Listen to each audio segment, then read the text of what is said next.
Assalamu alaikum, dear viewers. Welcome to KRP Banking Knowledge channel. Today I will discuss on holder of negotiable instrument. Who is called holder?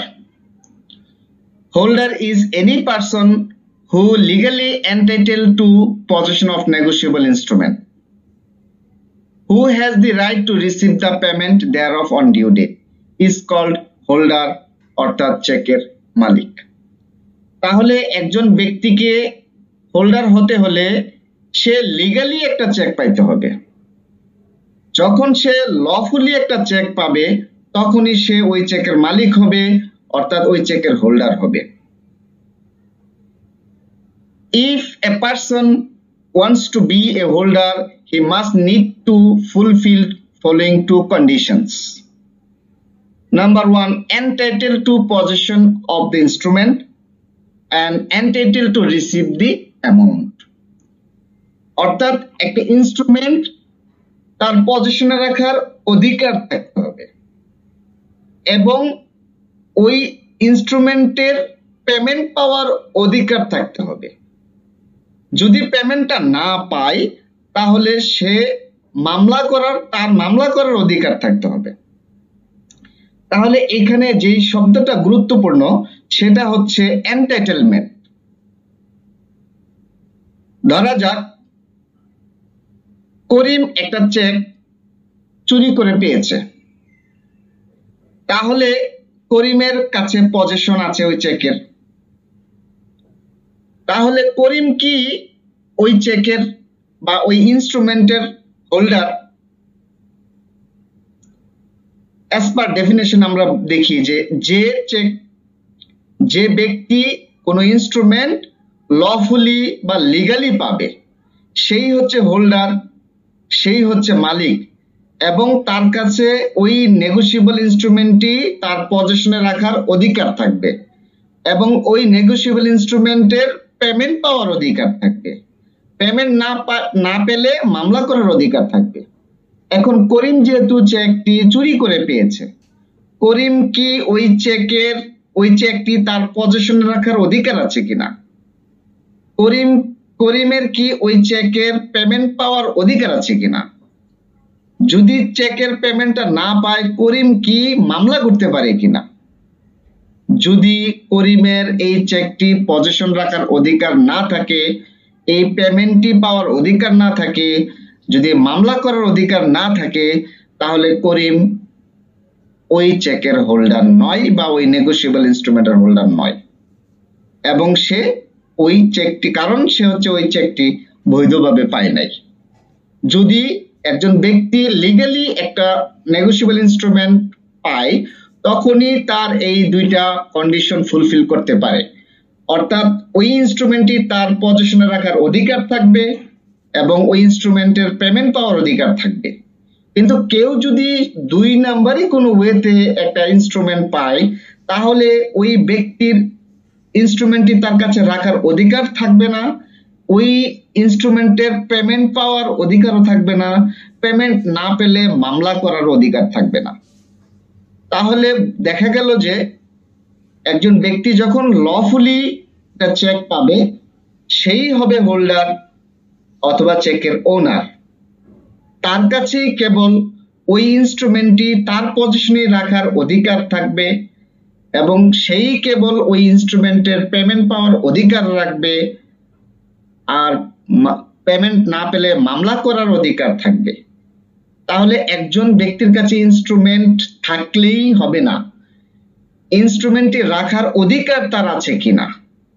একজন ব্যক্তির কোনো ইনস্ট্রুমেন্টের payment পেলেই হবে না, ওই ইনস্ট্রুমেন্টের payment পাওয়ার অধিকার আছে কিনা সেটা হচ্ছে ইম্পর্টেন্ট। এখানে ইম্পর্টেন্ট হচ্ছে এন্টাইটেলমেন্ট, তার ইনস্ট্রুমেন্ট পজিশন রাখার অধিকার আছে কিনা, তার পেমেন্ট পাওয়ার অধিকার আছে কিনা, পেমেন্ট না পেলে মামলা করার অধিকার আছে কিনা। যদি না থাকে তাহলে সে হোল্ডার নয়। আর যে ব্যক্তির ওই ইনস্ট্রুমেন্ট তার কাছে রাখার অধিকার থাকবে, ওই ইনস্ট্রুমেন্টের পেমেন্ট পাওয়ার অধিকার থাকবে এবং পেমেন্ট না পেলে মামলা করার অধিকার থাকবে, সে হচ্ছে হোল্ডার। আর তখনই সে এই রাইটস গুলো পাবে যখন সে বৈধভাবে চেক পাবে, যখন সে লিগালি একটা চেকের ওনার হবে, তখনই সে হোল্ডার হবে। বেয়ারার ইনস্ট্রুমেন্টের বেয়ারার হোল্ডার হতে পারে, অর্ডার ইনস্ট্রুমেন্টের পেই হোল্ডার হতে পারে, অথবা পেই যদি কাউকে এন্ডোর্সমেন্ট করে দেয় তাহলে সে এন্ডোর্সি হোল্ডার হতে পারে।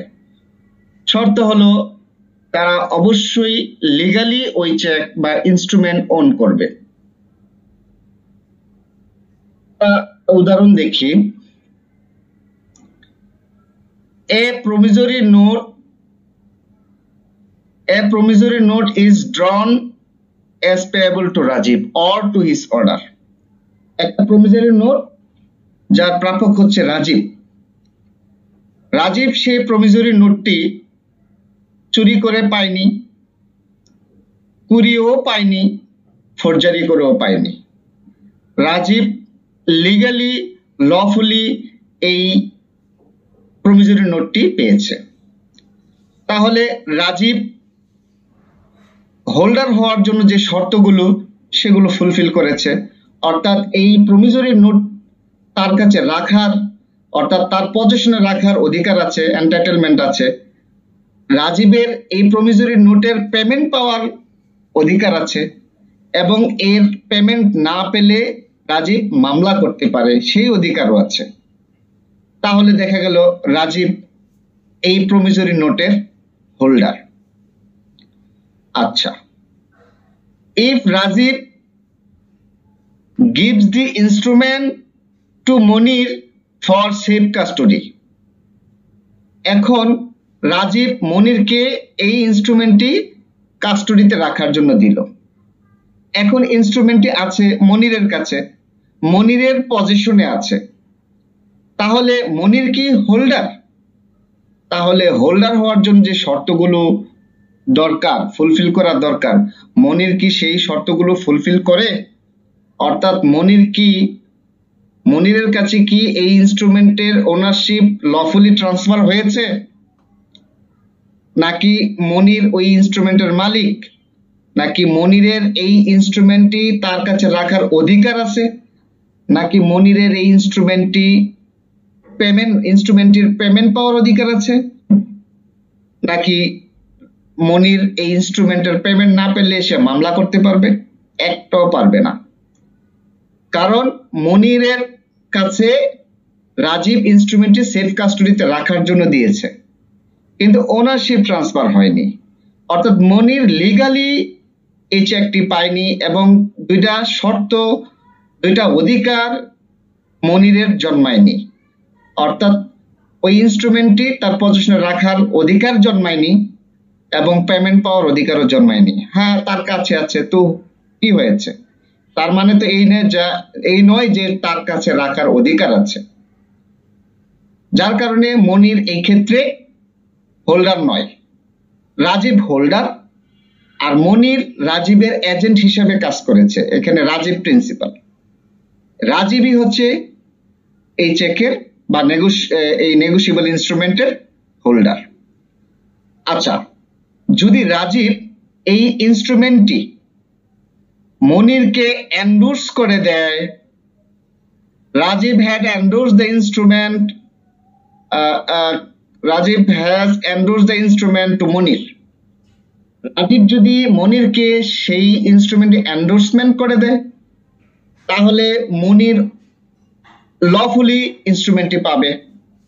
যখন সে লফুলি এই ইনস্ট্রুমেন্টের মালিক হবে, তাহলে মনিরের কাছে এই ইনস্ট্রুমেন্টটি রাখার এন্টাইটেল জন্মাবে, আবার এই ইনস্ট্রুমেন্টের পেমেন্ট পাওয়ার অধিকারও তার জন্মাবে।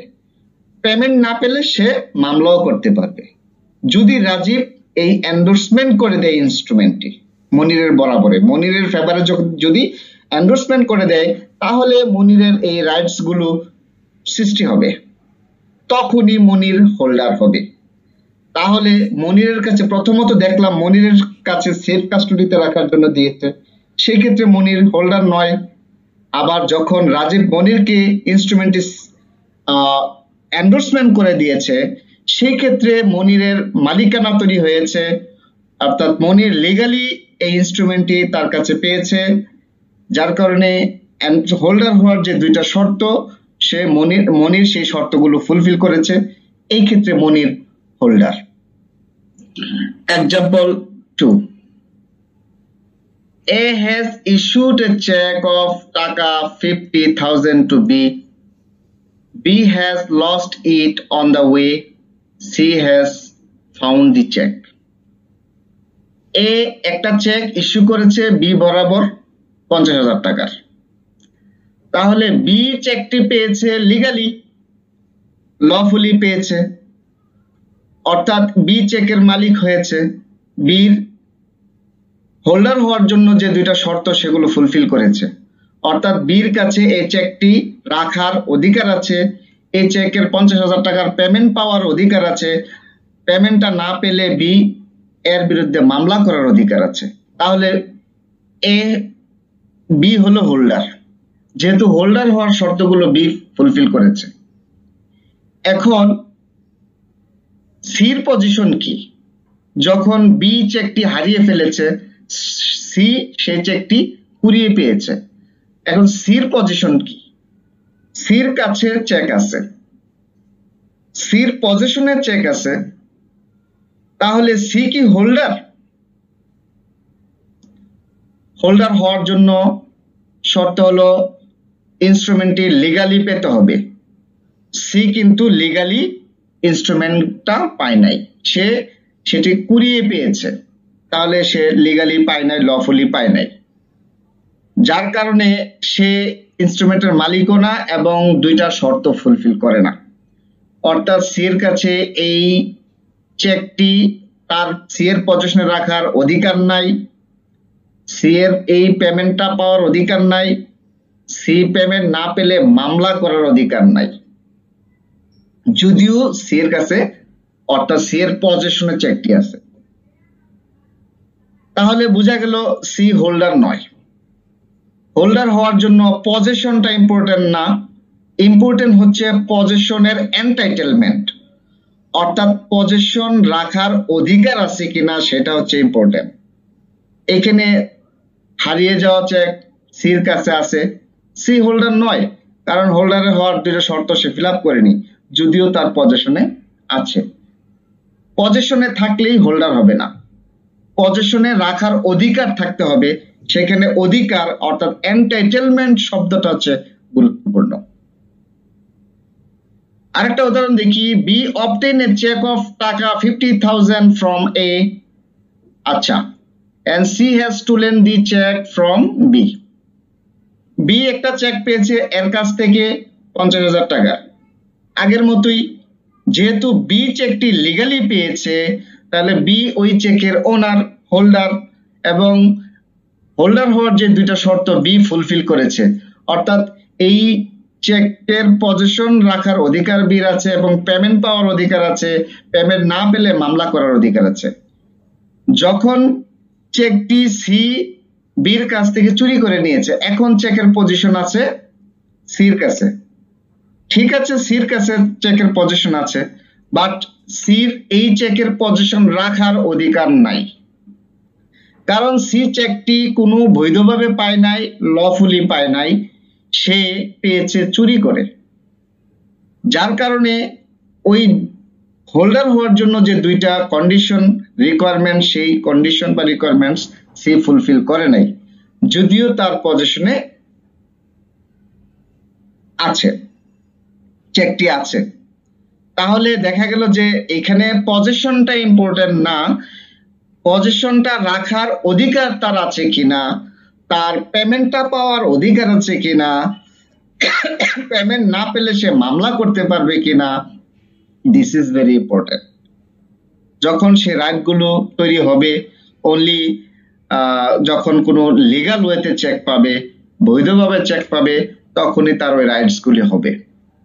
আদারওয়াইজ কোনো অবৈধ পন্থায় নেগোশিয়েবল ইনস্ট্রুমেন্ট পেলে তার পজিশনে এটা থাকতে পারে, বাট পজিশনে থাকলেই হোল্ডার হবে না, হোল্ডার হইতে পারে না।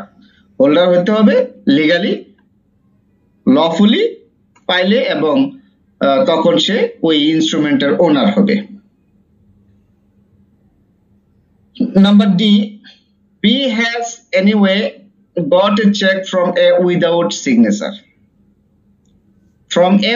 signature and B put a duplicate signature on it মানে forged check।